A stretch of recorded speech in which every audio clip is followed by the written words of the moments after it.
don't ask, don't tell. Barack Obama mentioned, and to me this was a big story, he mentioned during the State of the Union address that he would ask for that to be repealed.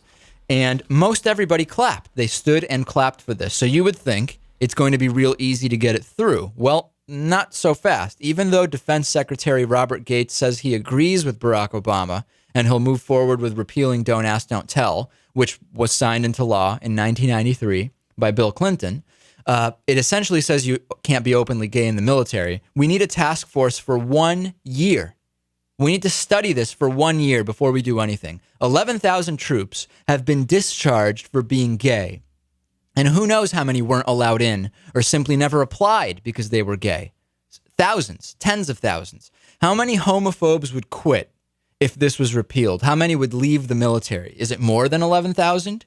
Is it more than 20, 30, 40,000 that were discharged or never joined or never were allowed in? One argument is that, hey, we're in the middle of 2 wars. We can't mess with this now. In fact, that's what John Boehner said. Take a listen. Finally, I want to ask you about Don't Ask, Don't Tell. The president said that he wants this to be reversed, that prohibition against gays in the military. You have said, I think that Don't Ask, Don't Tell has worked very well, and we just ought to leave it alone. Will this be a Republican campaign issue? I don't think it'll be a campaign issue, but in the middle of 2 wars, and in the middle of this giant security threat, why would we want to get into this debate? That's why we need it.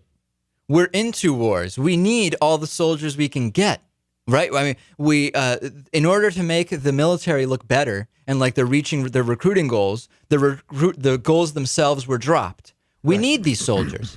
11,000 have been discharged. Tens of thousands more have just said, you know what, I'm gay and I know what the policy is. I'm not going to apply.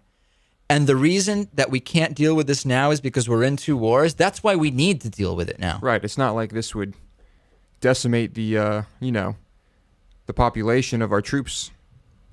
Right. I mean, how is this bad? Well, think about if anything, they're having enough trouble recruiting people. If anything, that's exactly right. And maybe do you really lose a few homophobic soldiers who are going to say that they're uncomfortable? I mean, when I hear I'm uncomfortable being in the trenches, is that even legitimate? I mean, if you're contractually basically obliged to serve a minimum term, I mean, I don't think you can just say, oh, I'm uncomfortable with this. I don't know. I really don't know.